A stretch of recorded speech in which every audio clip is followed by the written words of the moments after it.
A widow's pride meets a rancher's quiet kindness when hunger forces impossible choices. But sometimes the hardest gifts to accept are the ones that come without strings attached. In the harsh beauty of Wyoming territory, two broken souls discover that mercy doesn't always look like what you expect. Sarah McKenna unwrapped the tiny blanket from around her daughter's shoulders, her hands trembling not from the autumn cold, but from what she was about to do. The wool was soft, hand-knitted by her mother before consumption took her last winter, dyed the palest blue with berries. Sarah had picked herself during happier times when Thomas was still alive, and their small homestead felt like the beginning of something instead of the end. Little Emma, barely 8 months old, gurgled softly as the morning air touched her thin cotton dress, and Sarah's heart clenched so hard she thought it might stop altogether.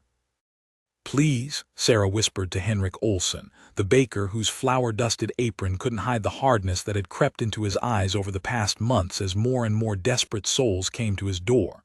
"Just a loaf. She hasn't eaten since yesterday morning, and my milk." Sarah's voice broke.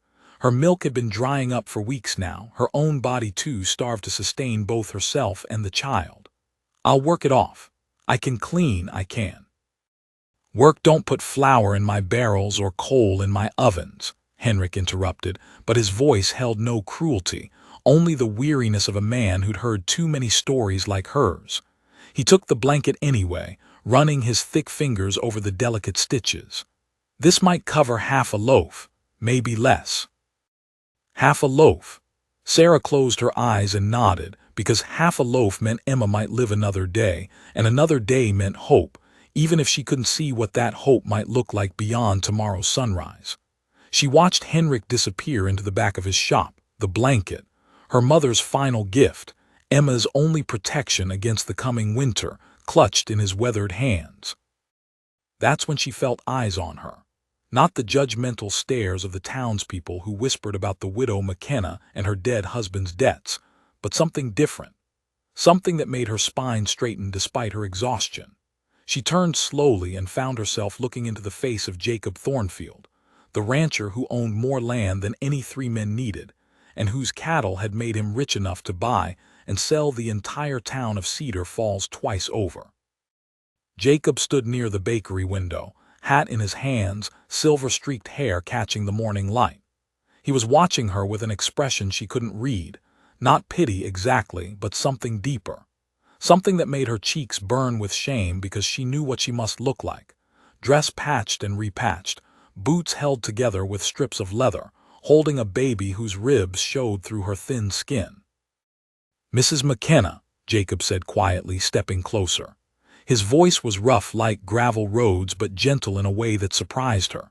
She'd heard stories about Jacob Thornfield, how he'd built his empire from nothing, how he was fair but hard, how he'd never married because he was married to the land instead. She'd never spoken to him directly, though she'd seen him in town plenty of times, always dressed in clothes that spoke of money earned honestly and kept carefully. "Mr. Thornfield." Sarah shifted Emma higher on her hip, the baby's weight feeling heavier with each passing moment. "I didn't see you there." "Hard not to notice when someone's trading away their winter for today's bread," Jacob replied, and there was no judgment in his voice, only a quiet observation that made Sarah's throat tight. Before she could respond, Henrik emerged from the back with half a stale loaf wrapped in brown paper. "Best I can do," the baker said, handing over the bread. "Blanket might be worth more come winter, but bread's worth more right now." Sarah nodded and took the loaf, feeling its weight, so small for such a large sacrifice. Emma began to fuss, her tiny fists waving in the air, and Sarah knew she needed to get home quickly to soak pieces of bread in water for the baby to suck on. It wasn't proper food for an infant, but it was what she had. "Thank you," she whispered to Henrik, then turned to go. But Jacob stepped into her path, not blocking her exactly, but making it clear he had something to say. "Walk with me, Mrs. McKenna," he said, and it wasn't quite a request, but it wasn't quite a command either. Something in between that made Sarah hesitate. She looked around the street. noting the way conversation stopped when people saw her talking to Jacob Thornfield, the way curtains twitched in windows as neighbors tried to get a better look. "I should get home," Sarah said carefully. "Emma needs to eat." "She does indeed," Jacob agreed, settling his hat back on his head. "Question is whether she'll have anything to eat tomorrow or the day after that." His eyes, pale blue like winter sky, held her steadily. "Your husband left debts." It wasn't a question. Sarah's face burned hotter. Of course he knew. Everyone in Cedar Falls knew. Thomas had been a dreamer, full of plans for expanding their small farm, for buying better seed, for building a future that would stretch beyond the horizon. The consumption that took him had been cruel in its timing, striking just as those dreams had started to crumble under the weight of reality and borrowed money. "Yes," Sarah said simply, because there was no point in pretending otherwise. "I'm working to pay them." "Taking in washing and mending." Jacob's voice was neutral, but something in his tone made Sarah's chin lift defensively. "Honest work is honest work, Mr. Thornfield." "Didn't say it wasn't." Jacob glanced at Emma, who had gone quiet again, her small face pale against Sarah's shoulder. "Question is whether honest work pays enough to keep you both alive through winter."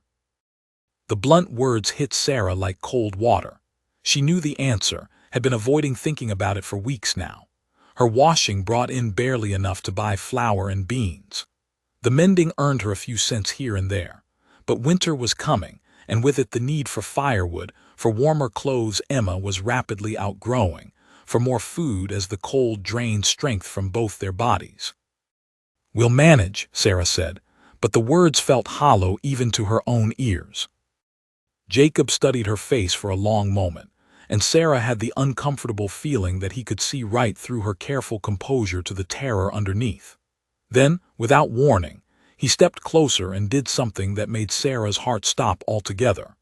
He removed his hat, a fine black Stetson that probably cost more than Sarah had seen in 6 months, and placed it gently on Emma's tiny head. The hat was enormous on the baby, sliding down to cover her eyes and making her look like a doll playing dress-up. Despite everything, Sarah felt her lips twitch towards something that might have been a smile. Emma gurgled happily and reached up with one small hand to bat at the hat's wide brim. "Looks good on her," Jacob said solemnly, and there was something in his voice that made Sarah's chest tighten in a way that had nothing to do with hunger or fear, and everything to do with the unexpected kindness of strangers. Sarah reached up to lift the hat from Emma's head, but Jacob's hand closed gently over her wrist, stopping her. His skin was warm and rough with calluses, and the touch sent an unexpected jolt through Sarah that had nothing to do with the cold morning air. "Keep it," Jacob said quietly. "Hat like that's got more use keeping a baby warm than sitting on an old rancher's head." "I can't," Sarah started, but Jacob was already stepping back, his hand falling away from her wrist. "Course you can. Hat's mine to give, isn't it?" There was something almost challenging in his voice, as if he was daring her to argue with his logic. "Besides, looks like she's already claimed it." Emma had indeed grabbed hold of the hat's leather band with both tiny fists and was showing no signs of letting go. Her small face was more animated than Sarah had seen it in days, brown eyes bright with curiosity as she explored this new treasure.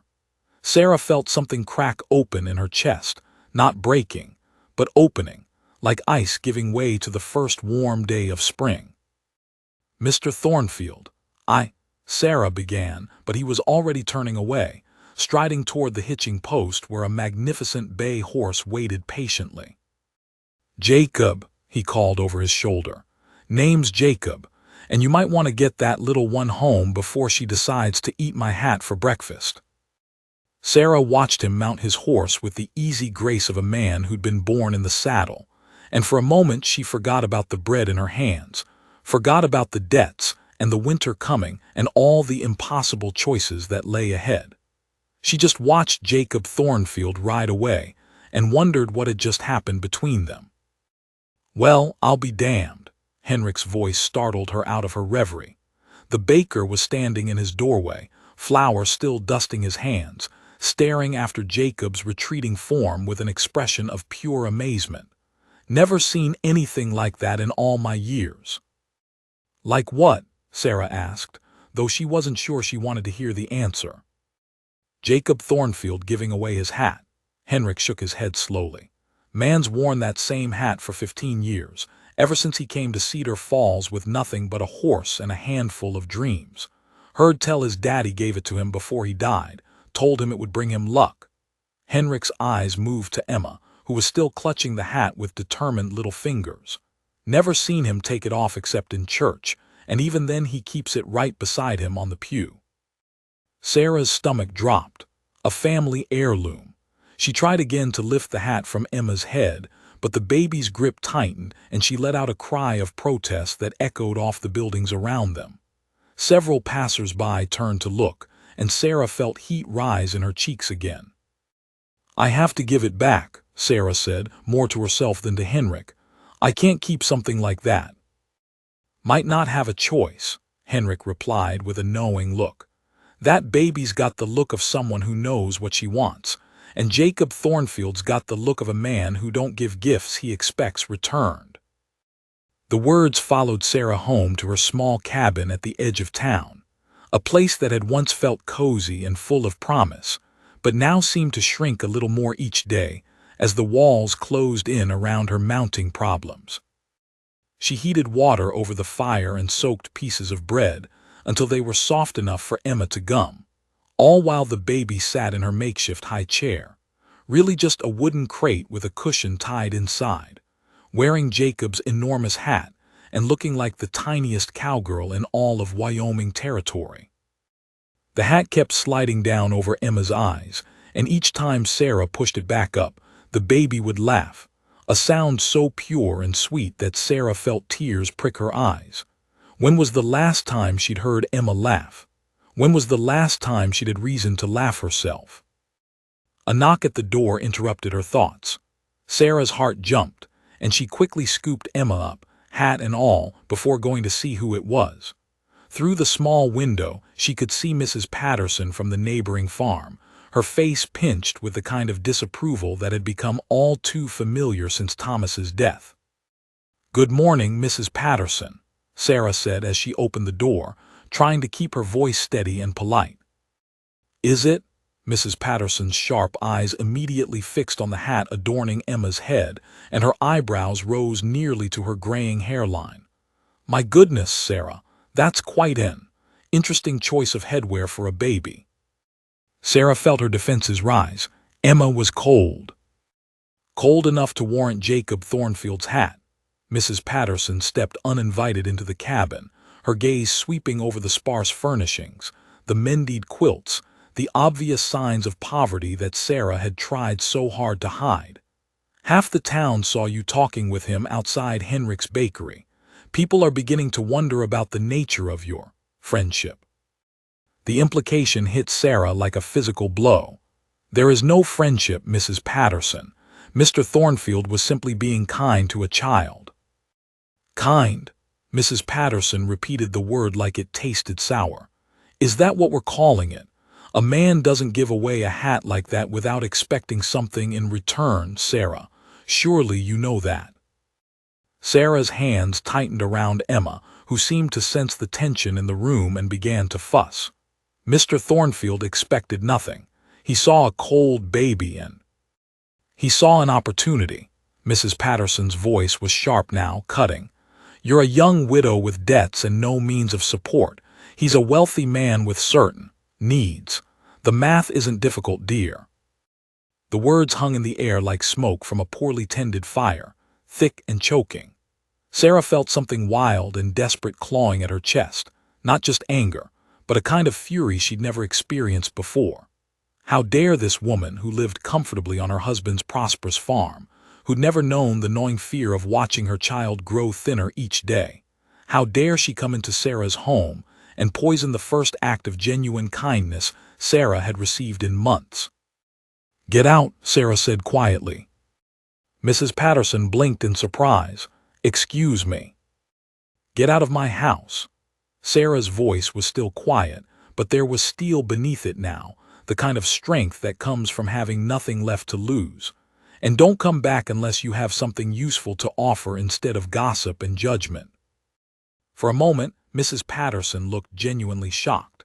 Then her face hardened into the familiar mask of righteous indignation that Sarah had come to know so well from the women of Cedar Falls. "I was trying to help you, Sarah, to warn you before you make a mistake that ruins what little reputation you have left."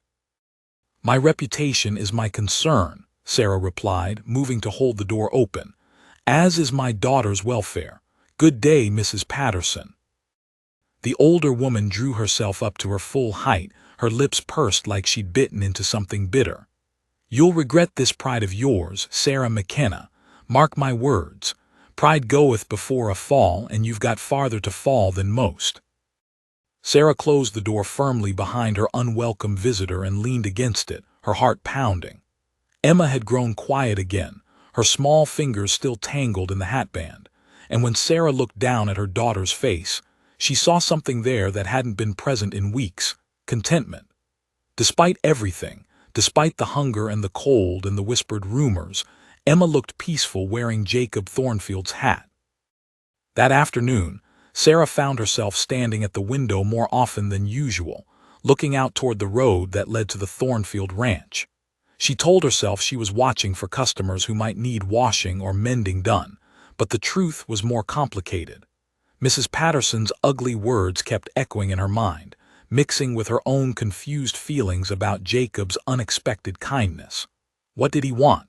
What did anyone want when they gave gifts to desperate widows? But every time doubt crept in, Sarah would look at Emma, still wearing the hat, still smiling when it slipped down over her eyes, and remember the way Jacob had looked at them both. There had been no calculation in his gaze, no predatory assessment of her vulnerability, just a quiet recognition of need and the simple human impulse to meet it. As the sun began to set, painting the sky in shades of gold and crimson, Sarah made a decision that surprised her with its certainty. She wrapped Emma in her thinnest shawl, the only one she had left, and stepped out into the evening air. The walk to the Thornfield ranch would take nearly an hour, but she needed to know. Needed to look Jacob in the eye and understand what his gift meant before the gossip mill ground her reputation into dust. The road stretched ahead of them, dusty and rutted from the summer's wagon traffic, and with each step Sarah took, the weight of Jacob's hat seemed to grow heavier on Emma's small head. But the baby didn't complain. If anything, she seemed to relish the adventure, her bright eyes taking in the changing landscape as they left the familiar streets of Cedar Falls behind and entered the vast expanse of open range that belonged to Jacob Thornfield. By the time they reached the gates of the ranch, full darkness had fallen, and lamplight glowed warm and yellow in the windows of the big house that sat like a promise on the hill ahead. Sarah paused at the gate, suddenly uncertain. What if Mrs. Patterson had been right? What if coming here alone after dark, with Jacob's hat on her baby's head, was exactly the kind of mistake that would destroy whatever fragments of respectability she had left? But then Emma made a small, happy sound and reached up to pat the hat's brim, and Sarah remembered something her mother had told her long ago. Sometimes the biggest mistake is not taking the risk at all. Sarah pushed open the ranch gate, its hinges creaking in the still night air, and began the long walk up the winding drive toward the house. Her boots crunched softly on the gravel, and with each step her heart hammered harder against her ribs. What was she doing? A respectable widow didn't visit a bachelor rancher after dark, didn't walk uninvited onto his property with her baby in her arms. But respectability was a luxury Sarah could no longer afford, and desperation made its own rules. The house loomed larger as she approached, its windows glowing with warm light that spoke of comfort and security, things that felt as foreign to Sarah now as fairy tales. She could see movement behind the curtains, the shadow of a figure moving from room to room, and she almost turned back twice before finally reaching the wide front porch with its carved railings and rocking chairs that suggested a life of leisure she could barely imagine. Sarah raised her hand to knock, then hesitated. Emma had fallen asleep during the walk, Her tiny body relaxed against Sarah's shoulder, the oversized hat tilted at an angle that would have been comical if Sarah's heart wasn't beating so fast she thought it might wake the baby. Through the door she could hear the sound of boots on wooden floors, papers rustling, the low murmur of a man's voice. Was he talking to someone, or just to himself? Before she could lose her courage entirely, Sarah knocked. 3 quick raps that seemed to echo in the night air like gunshots. The sounds inside the house stopped abruptly, and Sarah heard footsteps approaching the door. Heavy, measured steps that spoke of a man comfortable in his own domain but cautious about unexpected visitors after dark. The door opened, and Jacob Thornfield stood silhouetted against the lamplight, still dressed in his work clothes but with his sleeves rolled up and his dark hair slightly mussed as if he'd been running his hands through it. His pale eyes found hers immediately, and Sarah saw surprise flicker across his face, followed by something that might have been concern. "Mrs. McKenna," he said quietly, his gaze moving from her face to the sleeping baby in her arms. "Is everything all right?" Sarah's carefully rehearsed words abandoned her completely. Standing here in the warm glow of his doorway, looking at this man who had shown her more kindness in one morning than she'd received from her own neighbors in months, she felt all her defenses crumble at once. "I came to return your hat." Jacob's eyes moved to where his Stetson sat perched on Emma's small head, and something that might have been amusement tugged at the corner of his mouth. "Seems to me like it's found where it belongs." "No," Sarah said more firmly than she felt. "It's too valuable. Mrs. Patterson told me. She said it belonged to your father, that it was." "Mrs. Patterson needs to mind her own business," Jacob interrupted, and there was an edge to his voice that Sarah had never heard before. "What else did she tell you?" Sarah's cheeks burned. She couldn't repeat the ugly implications Mrs. Patterson had made, couldn't voice the suspicions that had driven her out into the night like a woman possessed. "She said people are talking. About us. About the hat." Jacob was quiet for a long moment, studying her face in the lamplight. Then he stepped back from the door, opening it wider. "Come inside, Mrs. McKenna. It's cold and that baby shouldn't be out in the night air." "I shouldn't." "You walked an hour in the dark to return something that wasn't yours to return," Jacob said matter-of-factly. "Least I can do is offer you a cup of coffee and a warm place to sit before you walk back." Sarah hesitated, torn between propriety and the exhaustion that was beginning to seep into her bones. The walk had been longer than she'd expected, and Emma was growing heavier in her arms. The thought of trudging back to town in the dark, with only the thin shawl between them and the cold, made her shoulders sag. "Just for a few minutes," she said finally, stepping across the threshold into Jacob's home. The interior of the house was nothing like what Sarah had expected. She'd imagined something grand and imposing, all dark wood and expensive furnishings that spoke of wealth accumulated and displayed. Instead, she found herself in a comfortable front room that felt lived in rather than formal. Books lined the walls, their spines worn from handling. A fire crackled in the stone hearth, and papers were scattered across a large desk that dominated one corner of the room. It was the home of a working man, not a showplace. "Sit," Jacob said, gesturing toward a leather chair near the fire. "I'll get that coffee." Sarah settled carefully into the chair, adjusting Emma so the baby remained comfortable in her arms. The heat from the fireplace felt like a gift, warming her chilled skin and making her realize just how cold she'd been. Emma stirred slightly but didn't wake, and Sarah found herself relaxing despite her nervousness. Jacob returned with 2 steaming mugs, handing one to Sarah before settling into the chair across from her. The coffee was strong and black, with just a hint of sweetness that made Sarah's empty stomach clench with sudden hunger. When was the last time she'd had real coffee, not the bitter chicory brew she made at home to stretch her meager supplies? "Now," Jacob said, taking a sip of his coffee and fixing her with that steady gaze, "tell me what Mrs. Patterson really said." Sarah stared into her mug, watching the steam rise in delicate spirals. She said a man like you doesn't give gifts without expecting something in return. She said people would talk, would think that I was. Sarah's voice caught, and she couldn't finish the sentence. That you were trading favors for charity, Jacob said bluntly. Sarah nodded, not trusting her voice. Jacob was quiet for a long moment, and when Sarah finally looked up, she found him watching her with an expression she couldn't read. "And what do you think, Mrs. McKenna? Do you think I gave your daughter my hat because I expected something from you?" The question hung in the air between them, weighted with implications that made Sarah's pulse quicken. She studied his face, looking for any sign of the predatory calculation Mrs. Patterson had warned her about. Instead, she found only patience and something that looked almost like hurt. "No," Sarah said quietly, "I don't think that." "Then why are you here?" The simple question unlocked something in Sarah's chest, and suddenly the words came pouring out. "Because I'm scared. Because I don't know how to accept kindness anymore without wondering what it costs. Because my husband left us with nothing but debts and broken promises, and I'm drowning, Mr. Thornfield. I'm drowning, and when you put that hat on Emma's head, it felt like someone had thrown me a rope, but I don't know if I'm strong enough to hold on." The confession left her feeling raw and exposed, as if she'd stripped off all her carefully maintained defenses and stood naked in the firelight.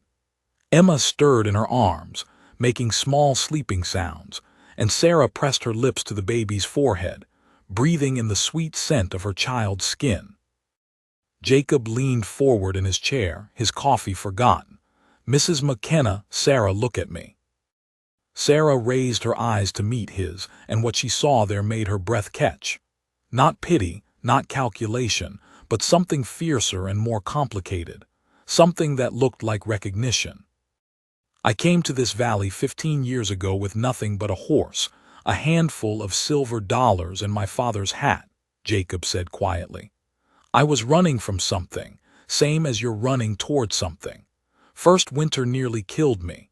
Would have, if it hadn't been for the kindness of strangers who had no reason to help a fool kid with more pride than sense." Sarah found herself leaning forward, drawn by the rawness in his voice. "Man named Samuel Creek found me half frozen in a snowbank outside town. Could have left me there, probably should have, considering I'd been nothing but trouble since I arrived. Instead, he took me to his cabin, fed me, let me work off the debt by mucking out his stables and mending his fences." Jacob's eyes grew distant, remembering. "Saved my life, and when I tried to pay him back later after I'd made something of myself, you know what he told me?" Sarah shook her head. "He said, 'Boy, you can't pay back kindness. You can only pass it on.'" Jacob's gaze returned to Sarah's face, intense and unwavering.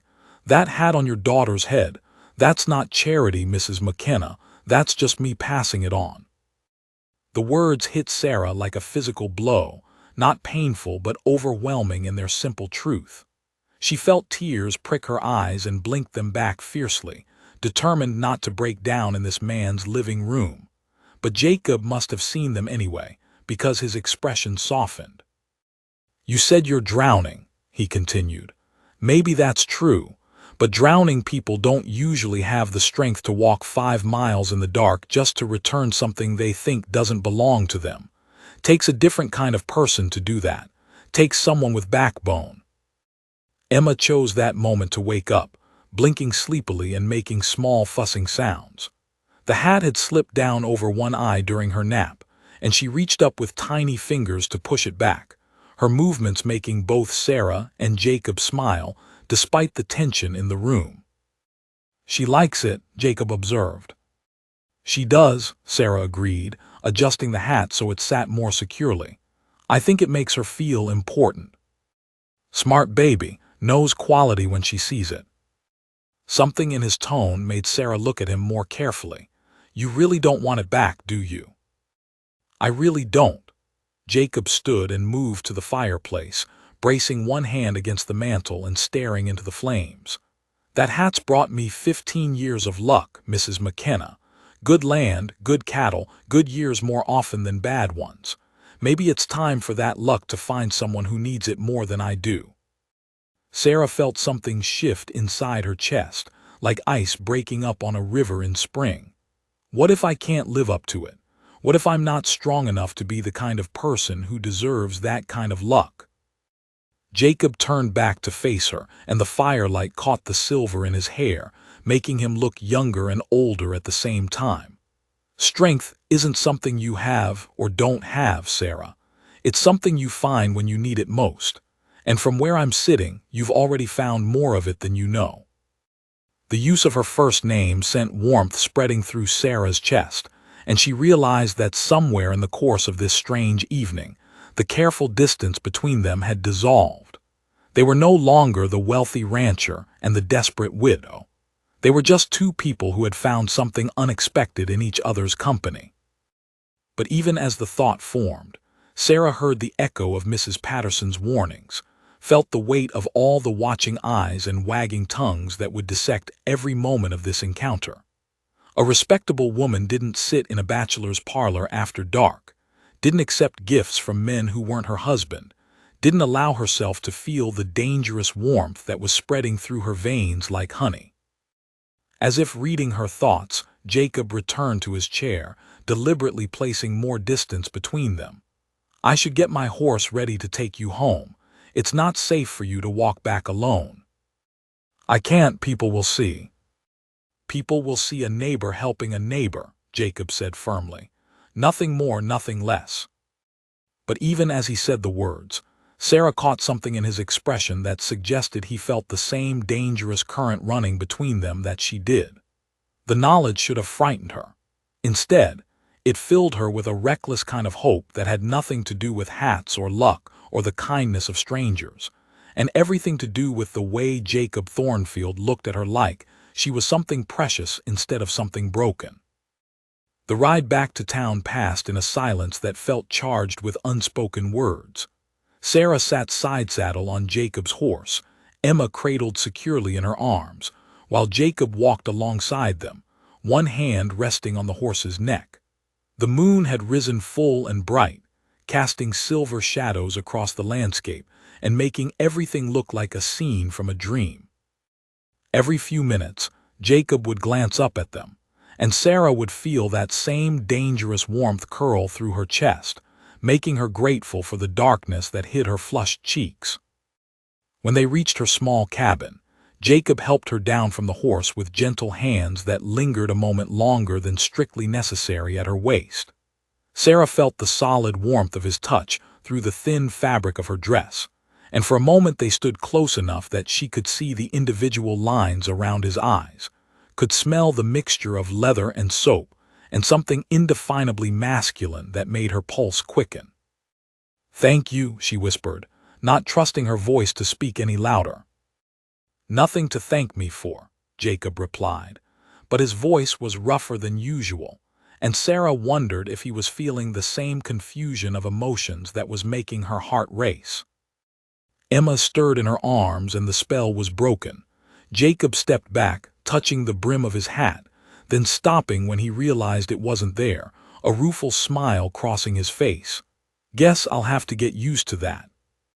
"Jacob, Sarah began, then stopped, unsure what she wanted to say. That she was grateful, that she was terrified, that she couldn't stop thinking about the way he'd looked at her in the firelight.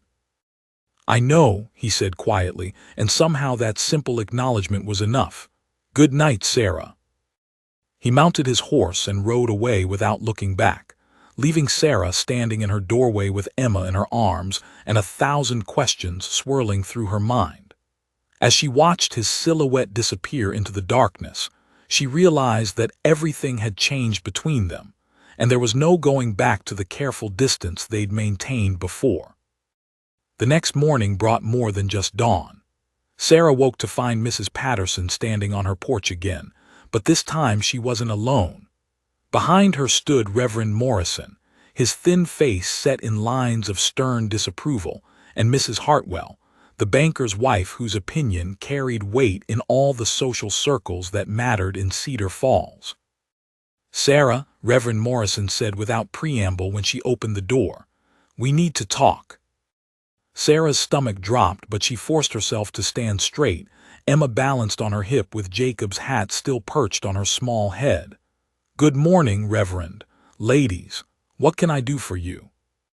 "You can start by explaining why you were seen riding home from the Thornfield Ranch at nearly midnight," Mrs. Hartwell said, her voice sharp with accusation. "On Mr. Thornfield's horse. Alone." So they knew. Of course they knew. In a town the size of Cedar Falls, secrets were harder to keep than water in a broken bucket. Sarah lifted her chin, meeting their judgmental stares with as much dignity as she could manage. "Mr. Thornfield was kind enough to escort me home after I returned something that belonged to him," Sarah said carefully. "Returned something?" Mrs. Patterson's eyebrows rose skeptically. "Then why is that child still wearing his hat?" Sarah felt heat rise in her cheeks, but before she could answer, Reverend Morrison stepped forward, his expression grave. "Sarah, I've known you since you were a child in my congregation. I married you to Thomas, baptized your daughter. I don't want to believe what people are saying about you, but your behavior is making it very difficult to defend your reputation." "What are people saying?" Sarah asked, though she was afraid she already knew. "That you're trading your virtue for charity," Mrs. Hartwell said bluntly. "That you've set your cap for Jacob Thornfield and are using that child as bait to catch yourself a wealthy husband." The words hit Sarah like physical blows. She clutched Emma tighter, feeling the baby's small body tense in response to her mother's distress. "That's not, I would never." "Then explain the hat," Mrs. Patterson demanded. "Explain why a man like Jacob Thornfield would give away a family heirloom to a woman he barely knows, unless he expected something in return." Sarah opened her mouth to defend herself, to explain about kindness and luck and the simple human impulse to help someone in need, but the words died in her throat. How could she make them understand something she barely understood herself? How could she explain the connection she'd felt with Jacob without making it sound exactly like what they were accusing her of? "I think," Reverend Morrison said gently, "that it would be best if you returned the hat and ceased all contact with Mr. Thornfield, for your own good and for the good of your daughter's future reputation." "Emma needs to eat," Sarah said quietly. "She needs clothes for winter, medicine when she's sick. My reputation won't keep her alive if we starve." "There are proper ways to seek help," Mrs. Hartwell replied. "The church has a fund for widows in need. You could apply for assistance through the proper channels." Sarah almost laughed, but there was no humor in it. She'd tried the proper channels, had spent weeks filling out forms and sitting in uncomfortable chairs in church offices, hat in hand, begging for scraps of charity that came with so many conditions and judgments attached that they felt more like punishments than help. "And what if the proper channels say no?" Sarah asked.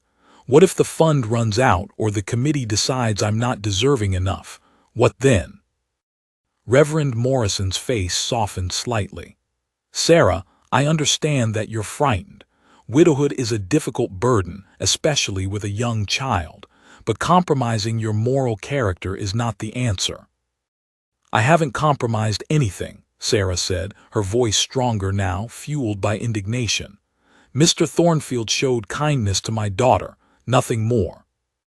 "Kindness," Mrs. Patterson repeated the word like it was something distasteful. "Is that what we're calling it when a man invites a young widow into his home after dark? When he gives her expensive gifts and rides through the night with her in his arms?" "I was holding Emma," Sarah protested. "I wasn't, we didn't," she stopped, realizing that anything she said would only make it sound worse. Mrs. Hartwell stepped forward, her expression stern but not entirely unsympathetic. "Sarah, dear, I know this is difficult to hear, but people are talking, and once talk starts in a place like Cedar Falls, it spreads like wildfire. Your reputation is all you have left to protect your daughter's future. Don't throw it away for a moment of foolish romance." Romance. The word made Sarah's cheeks burn because there was enough truth in it to sting.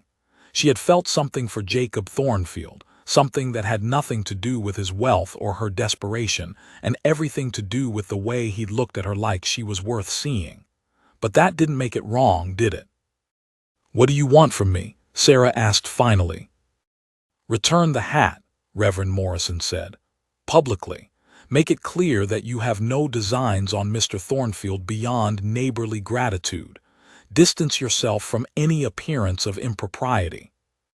Sarah looked down at Emma, who had grown quiet during the confrontation but whose small fingers were still wrapped around the hatband, as if she understood that someone was trying to take it away. The hat was too big, too valuable, too much of everything Emma had never had and probably never would have again.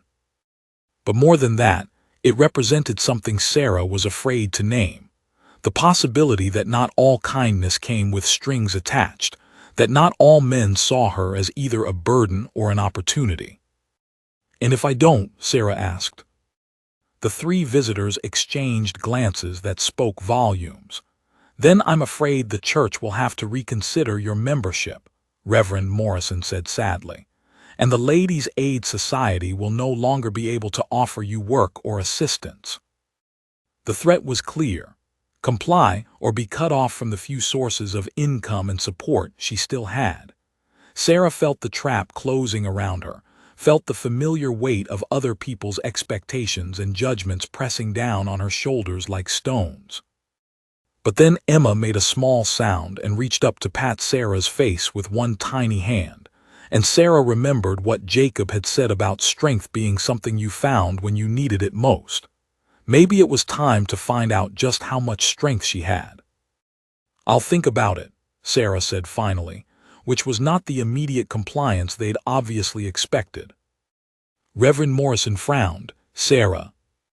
"I said I'll think about it," Sarah repeated, more firmly this time. "Now if you'll excuse me, I have work to do." She stepped back and closed the door, leaning against it as she listened to the murmur of disappointed voices on her porch. Only when she heard their footsteps retreating did she allow herself to sink down onto her one remaining chair, Emma still clutched in her arms. The baby looked up at her with solemn brown eyes, as if sensing the gravity of what had just happened. Sarah touched the brim of Jacob's hat where it sat perched on Emma's small head, and for a moment she could almost feel the warmth of his hands, could almost hear his voice telling her that kindness couldn't be paid back, only passed on. But passing it on required courage, and Sarah wasn't sure she had enough of that particular currency to spend. Outside, she could hear the normal sounds of the town beginning its day: horses and wagons, voices calling greetings, the distant ring of the blacksmith's hammer. Life going on as usual, while inside her small cabin, Sarah McKenna tried to decide whether she was brave enough to risk everything for the sake of a hat and the man who'd given it to her. The decision, she knew, would determine not just her future, but Emma's as well. And that knowledge made it both the most important choice she'd ever faced and the most terrifying. By afternoon, Sarah had made up her mind. She bundled Emma in her thinnest shawl again, settled Jacob's hat more securely on the baby's head, and walked into town with her shoulders squared and her chin held high. Let them talk. Let them stare and whisper and pass judgment. She'd spent too many months letting other people's opinions dictate her choices, and where had it gotten her? Hungry, desperate, and alone. She had business to conduct, and for the first time since Thomas died, Sarah McKenna was going to do it on her own terms. The first stop was Henrik's bakery, where she walked in with Emma on her hip and placed 3 silver coins, her last 3 silver coins, on the counter. Henrik looked up from his ledgers, surprise flickering across his flour-dusted face. "Mrs. McKenna," he said carefully, "what can I do for you?" "I'd like to buy a loaf of bread," Sarah said. "Your best bread, and I'd like to pay full price for it." Henrik's eyes moved from the coins to the hat on Emma's head, and Sarah saw him make the connection. "Mrs. McKenna, if this is about the blanket—" "This is about paying my debts," Sarah interrupted, "all of them." She spent the rest of the afternoon making similar stops around town, using the last of her meager savings to settle accounts that had been weighing on her conscience for months. At each shop, she paid in full and stood tall, meeting curious stares with steady eyes and refusing to offer explanations she didn't know. By evening, she was broke again, but for the first time in months, she felt wealthy in ways that had nothing to do with money. Emma had slept through most of the errands, lulled by the rhythm of walking and the warmth of the late afternoon sun, and now she was awake and babbling contentedly as they made their way home. They were almost to the cabin when Sarah heard hoofbeats behind them. She turned to see Jacob approaching on his bay horse, and her heart did something complicated in her chest that was part relief, part joy, and part pure terror. He dismounted when he reached them, his expression unreadable in the gathering twilight. "Heard you had some visitors this morning." Sarah nodded, suddenly unsure of her voice. "Heard they had some opinions about my hat." "They did." Sarah's voice came out steady, which surprised her. Jacob studied her face in the dim light, and Sarah wondered what he saw there. "What did you tell them?" Sarah took a breath, feeling as if she were standing at the edge of a cliff, about to jump without knowing if there was water below or only rocks.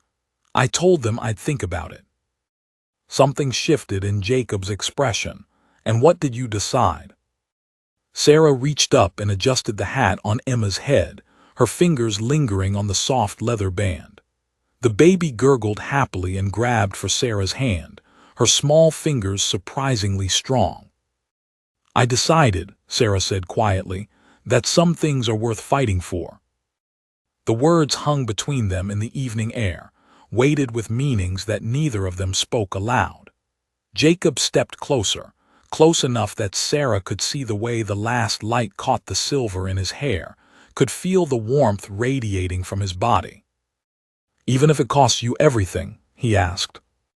Sarah looked down at Emma, then back up at Jacob, and felt something settle into place in her chest, not resignation but resolution.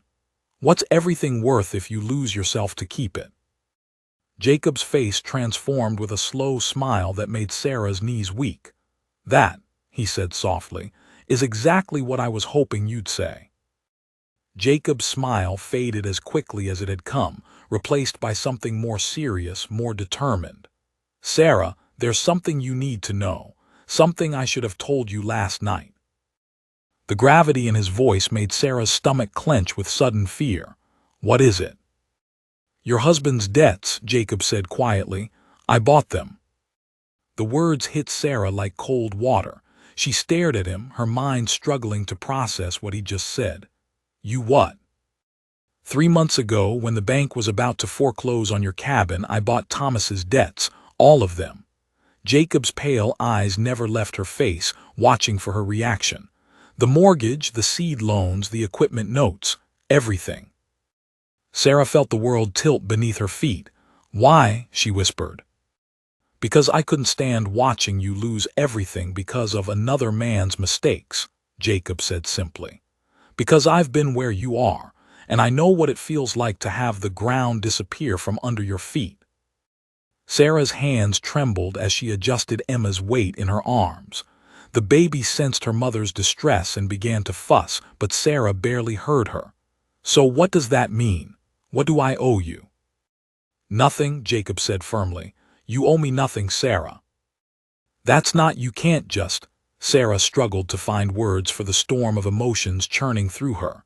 Gratitude, terror, confusion, and underneath it all, a growing sense of betrayal. "Why didn't you tell me?"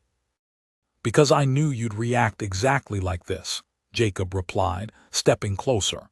"I knew you'd see it as charity instead of what it really is." "And what is it really?"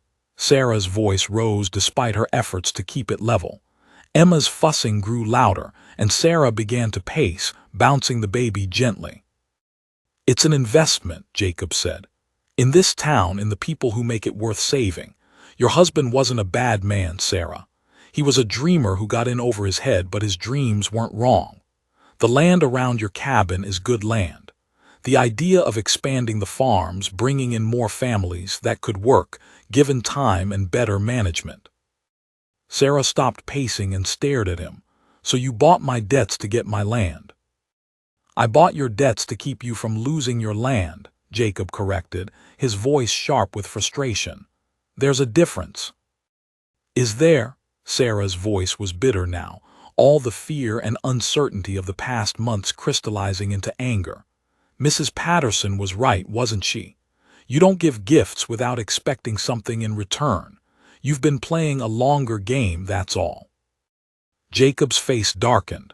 If that's what you think of me, then you don't know me at all. I don't know you, Sarah exploded, her carefully maintained composure finally cracking. I've spoken to you 3 times in 5 years, Jacob. 3 times. And now I find out you've been pulling strings behind my back, making decisions about my life without even asking me. How is that different from what Thomas did? The comparison hit Jacob like a physical blow. Sarah saw him flinch, saw something hurt flash through his eyes before his expression closed off. It's different because I'm not asking you to choose between your pride and your daughter's life. Aren't you? Sarah's voice dropped to a whisper, but it carried more weight than any shout. What happens now, Jacob? What happens when the whole town finds out that the poor widow McKenna is beholden to Jacob Thornfield for everything she has? What happens to Emma's reputation then? Jacob was quiet for a long moment, and Sarah could see him wrestling with something, some decision that would change everything between them. Finally, he reached into his jacket and pulled out a folded document, extending it toward her. Take it, he said simply. Sarah shifted Emma to one arm and took the paper, unfolding it with trembling fingers. Her eyes scanned the legal language, struggling to make sense of the formal terminology. When understanding finally came, she nearly dropped the document. This is the deed to your land, Jacob confirmed. Free and clear. No debts, no liens, no obligations to anyone. Sarah stared at him in shock. I can't accept this. You already have, Jacob said quietly. I had the papers drawn up yesterday before the gossip started circling. It's done, Sarah. The land is yours, no strings attached. There are always strings attached, Sarah said, but her voice lacked conviction now. She looked down at the deed in her hands, at the legal language that meant security for Emma, meant a future that didn't depend on the charity of others or the judgment of the town. Not this time, Jacob said. This time it's just one neighbor helping another, nothing more, nothing less. Sarah felt tears prick her eyes, and this time she didn't try to hold them back. Why? She whispered.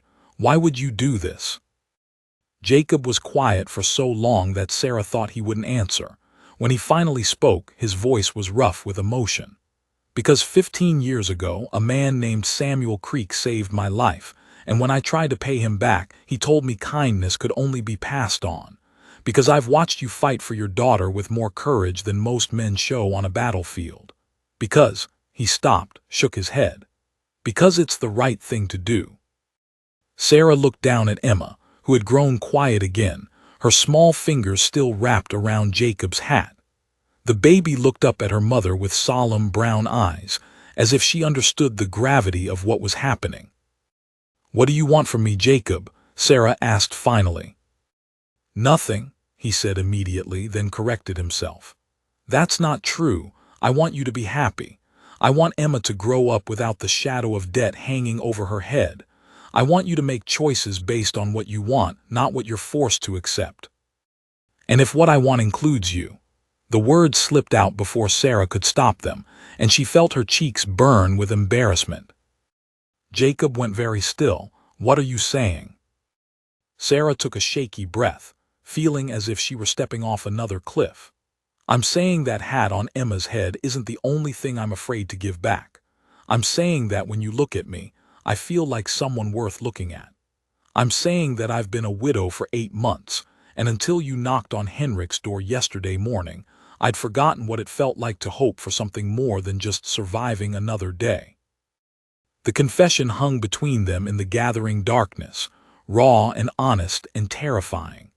Jacob stared at her for a long moment, and Sarah saw a dozen emotions flicker across his face before settling into something that looked like wonder. "Sarah," he said softly, stepping closer. "Are you sure? Because once we cross this line, there's no going back to being just neighbors. The talk will get worse before it gets better." "Let them talk," Sarah said, surprised by the strength in her own voice. "I'm tired of letting other people's opinions run my life. I'm tired of being afraid." Jacob reached up and touched her face, his calloused fingers gentle against her cheek. "I've been waiting 15 years for someone to look at me the way you're looking at me right now." "How am I looking at you?" Sarah whispered. "Like you see something worth keeping," Jacob replied, and then he was kissing her, soft and careful and full of promise. The kiss lasted only a moment before Emma's sharp cry broke them apart, reminding them both that they were standing in the middle of the road where anyone could see them. But something had shifted between them, something that couldn't be taken back or explained away. "Come to dinner tomorrow night," Jacob said, his hand still cupping her cheek. "Both of you. Let me cook for you properly in my kitchen where we can talk without the whole town watching." Sarah hesitated only for a moment before nodding. "All right." "And Sarah," Jacob's smile was crooked boyish, "bring the hat, it looks better on her than it ever did on me." As Jacob rode away, Sarah stood in the road holding Emma and the deed to her land, watching his silhouette disappear into the darkness. Around her, she could feel the town settling into sleep, windows glowing with lamplight, families gathering for evening meals, the comfortable routines of people whose lives followed predictable patterns. But Sarah's life was no longer predictable, and for the first time since Thomas died, that didn't terrify her. It excited her. She walked the rest of the way home with a lightness in her step that had nothing to do with the deed in her pocket, and everything to do with the memory of Jacob's kiss, the promise of tomorrow night's dinner, and the growing certainty that some risks were worth taking, no matter what the gossips might say. Inside the cabin, Sarah lit the lamp and sat down to study the legal document that had changed everything. The formal language couldn't hide the simple truth. She was free. Free from debt, free from the constant fear of losing her home, free to make choices based on hope instead of desperation. Emma babbled contentedly from her makeshift high chair, Jacob's hat still perched on her small head, and Sarah found herself laughing, really laughing, for the first time in months. The sound filled the small cabin like music, chasing away the shadows that had lived in the corners for too long. Tomorrow would bring new challenges, new decisions, new gossip from neighbors who couldn't understand that sometimes kindness was exactly what it appeared to be. But tonight, Sarah McKenna was a woman with land of her own, a future she could shape, and the memory of a kiss that tasted like possibility. She fed Emma pieces of soft bread soaked in warm milk, singing quietly as the baby ate with more appetite than she'd shown in weeks. The hat kept slipping down over Emma's eyes, making her giggle and reach up to push it back into place, and each time she did, Sarah felt her heart swell with something that might have been joy. Outside, the wind picked up, rattling the windows and reminding Sarah that winter was still coming, still bringing its own challenges and hardships. But for the first time since Thomas died, Sarah wasn't facing that winter alone. She had land that couldn't be taken from her, a man who saw her as more than her circumstances, and a daughter whose laughter filled the cabin with light. It was enough, more than enough, it was everything. 3 years later, Sarah Thornfield stood in the kitchen of the big house on the hill, flour dusting her apron as she rolled out dough for Emma's birthday cake. Through the window, she could see her daughter, now almost 4 and still wearing that same black hat, though Jacob had bought her 3 smaller ones that actually fit, chasing chickens around the yard while her father pretended to help, but mostly just laughed at her antics. The gossips had been wrong about almost everything, but they'd been right about one thing: people had talked. For months after Sarah and Jacob's wedding, tongues wagged about the speed of their courtship, the convenience of their arrangement, the scandal of a widow remarrying so quickly. But talk, Sarah had learned, was just noise, and noise eventually faded when people found new subjects to dissect. What hadn't faded was the way Jacob looked at her every morning when she woke up in his arms, like she was still something worth marveling at. What hadn't faded was Emma's delight in having a father who taught her to ride horses and carve wood, and believed that the world was full of adventures waiting for little girls brave enough to seek them out. The kitchen door opened, and Jacob came in carrying Emma, both of them covered in dust and grinning like conspirators. The hat sat tilted at its usual impossible angle on Emma's head, held in place now by a chin strap Jacob had fashioned from soft leather. "Mama," Emma announced importantly, "Papa says the cake needs to be chocolate because I'm getting to be a big girl and big girls get chocolate cake on their birthdays." "Does Papa indeed?" Sarah raised an eyebrow at her husband, who had the grace to look slightly sheepish. "Papa may have mentioned that chocolate cake was his favorite when he was a little boy," Jacob admitted, setting Emma down and moving to wrap his arms around Sarah from behind. "Papa may also have mentioned that sharing birthday cake with beautiful women makes it taste even better." Sarah leaned back against his chest, feeling the solid warmth of him, breathing in the familiar scent of leather and soap, and the outdoors that always clung to his clothes. "Well, if Papa insists on chocolate cake, then chocolate cake it shall be." Emma clapped her hands in delight and ran off to play with the wooden horse Jacob had carved for her, the oversized hat bouncing with each step. Sarah and Jacob watched her go, and Sarah felt that familiar swell of gratitude for the path that had led them all here. "Any regrets?" Jacob asked quietly, his arms tightening around her. Sarah thought about the question seriously, as she always did when he asked it. Thought about the cabin at the edge of town that now served as a home for other families in need. Thought about the town's gradual acceptance of their marriage, the way even Mrs. Patterson had softened over time, especially after Jacob hired her husband to manage the expanded farming operations. Thought about the children she and Jacob hoped to have together, brothers and sisters for Emma, who would grow up wearing hand-me-down hats and believing that kindness was something you passed on instead of paid back. "Only one," Sarah said finally. "What's that?" Sarah turned in his arms, smiling up at the man who had saved her life by putting his hat on her daughter's head. "I regret that it took me so long to realize that accepting love isn't the same thing as losing yourself." Jacob's answering smile was worth all the gossip, all the judgment, all the fear she'd carried for so many months. "Good thing I'm a patient man." "Good thing indeed," Sarah agreed, and kissed him while their daughter's laughter echoed through the house like a promise that some stories, against all odds, really did end happily. Outside, the Wyoming wind carried the scent of spring across the valley, and somewhere in town, a young widow knocked on a door, hoping for kindness. The cycle continued, as it always had, as it always would, one hat and one act of courage at a time.